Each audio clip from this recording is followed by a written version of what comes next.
Welcome to Tenor Tech, where I solve the problems you didn't even know you had. Open the glove box and lower it by squeezing the side tabs until the stops clear. This lets the glove box drop down far enough to access the filter area behind it.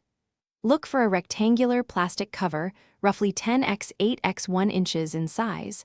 The 2012 Nissan Altima places the cabin air filter directly behind that cover on the passenger side. Prepare a Phillips #2 screwdriver, a small flashlight, and a disposable glove before you begin, so you can complete the job in about 15 minutes.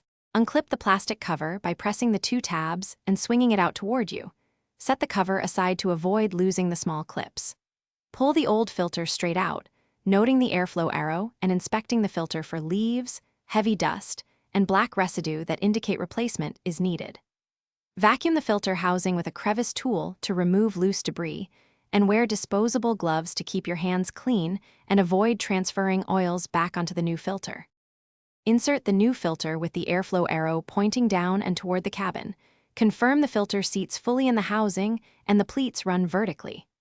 Reattach the plastic cover by pressing it into place until both tabs click, then lift the glove box up, align the side tabs, and snap it back into position so it closes normally.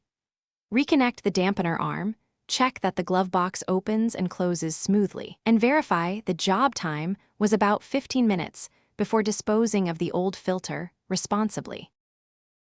Thanks for watching. Subscribe to keep your life in tune.